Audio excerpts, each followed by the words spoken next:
pasangan Anies AHY, karena memang dari beberapa lembaga survei memperlihatkan bahwa pasangan Anies AHY itu pada Pilpres nanti akan memperoleh suara yang tertinggi dibandingkan dengan pasangan-pasangan lain. Bahwa yang namanya pemilu atau election itu adalah contest of popularity. Jadi kontes popularitas, bukan not only kadang-kadang tidak terkait dengan contest of quality ya, contest of popularity. Karena itu kalau dia populer dengan elektabilitas tinggi, maka kemungkinan terpilih juga besar. Untuk saat ini dari beberapa nama yang ada di potensi koalisi Anies, yang paling potensial, yang paling mungkin saya objektif adalah memang AHY. Kenapa?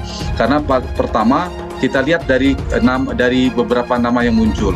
Dibandingkan dari sisi elektabilitas, misalnya Demokrat, katakanlah AHY satu, kemudian Nasdem selain nama Anies yang sudah diusung secara resmi, ada masih nama Andika, kemudian PKS ada nama Akhir, Ahmad Heriawan, Hidayat Nur Wahid dan sebagainya. Nah kalau dilihat dari elektabilitasnya, memang AHY paling unggul di antara nama-nama yang saya sebutkan tadi. Anies AHY, maka dari sisi kriteria elektabilitas ya mereka bakal kuat, maka hanya bisa disaingi dengan Prabowo mengambil partai yang nomor 2 juga, yang dua saf kedua ini, entah itu Sandiaga Uno atau Ridwan Kamil. Tapi Ridwan Kamil kelihatannya yang paling lemah di antara saf kedua ini, berarti Prabowo Sandiaga Uno lagi, atau plus Ganjar melawan Ridwan Kamil. Nah, tapi kalau misalnya ngambil tokoh-tokoh lain, misalnya Puan Maharani, Erlangga Hartarto, Erick Thohir misalnya, maka peluang untuk memenangkan pertarungan lebih kecil lagi dibandingkan dengan Anies AHY. Kecuali AHY dibandingkan ada nama lain di luar radar partai politik yang berpotensi berkoalisi. Memang AHY termasuk di data kami Poltreking Indonesia, capres terkuat itu kan Anies Baswedan 3 orang, Ganjar Pranowo dan Prabowo Subianto. Untuk cawapres AHY termasuk 1 dari 5 besar bersama nama Ridwan Kamil, Erick Thohir, kemudian ada AHY sendiri, kemudian Sandiaga Uno. Ditambah ada beberapa nama potensial juga seperti Kofifa, termasuk Mbak Puan.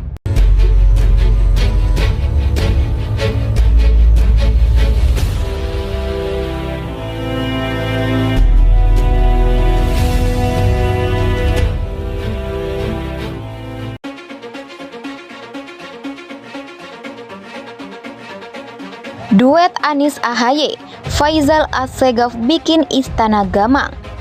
Pegiat media sosial Faisal Assegaf menilai duet Anies Baswedan dan Agus Harimurti Yudhoyono pasangan yang layak.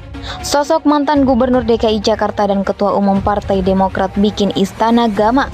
Anies AHY sudah final ihwal itu bikin istana gamang, mau reshuffle kabinet tapi takut parpol koalisi kian kocar kacir.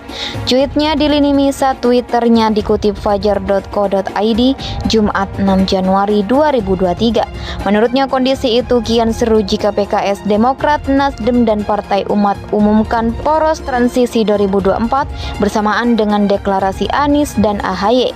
Kondisi bisa tambah mendidih bila PKS, Demokrat, Nasdem plus Partai Umat umumkan poros transisi 2024 bersamaan dengan deklarasi Anies Agus, bakal seru dah bebernya.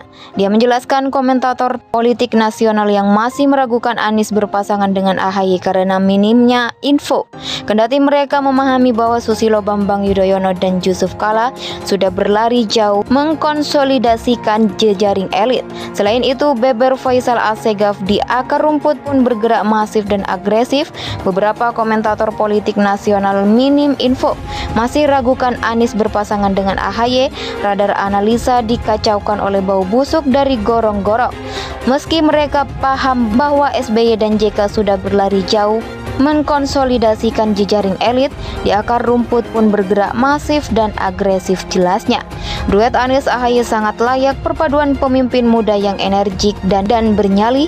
Kedua sosok diakui intelek dan santun, punya peluang satukan kaum muda progresif untuk perubahan. Banyak pihak memprediksi deklarasi Anies AHY akan memicu arus pergerakan rakyat di berbagai daerah pungkasnya.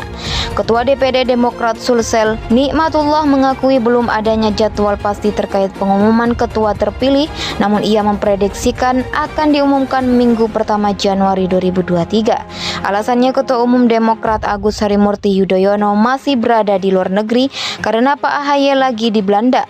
Kemungkinan balik sekitar tanggal 4 atau tanggal 5 Januari 2023 baru beliau balik katanya. Ulas Sapaan Nikmatullah mengatakan telah menghadap ke DPP, namun Sekjen Demokrat Teuku Rifki Harsha menyampaikan belum bisa diputuskan karena Ketua Umum AHY sementara di Belanda terkait mekanisme pengumuman. Wakil Ketua DPRD Sulsel ini mengatakan biasanya seluruh ketua terpilih itu akan dihubungi satu persatu oleh ketua organisasi kaderisasi keanggotaan setelah diumumkan. Seluruh ketua akan dilantik serentak. Deputi Bapilu DPP Partai Demokrat Kamhar Lakumani mengatakan pengumuman Ketua DPC 24 Kabupaten dan Kota di Sulsel akan dilakukan Januari 2023. Hanya saja tanggalnya belum pasti, termasuk soal pengumuman calon presiden dan penentuan koalisi Demokrat menurut Kamhar, semua masih dibahas DPP.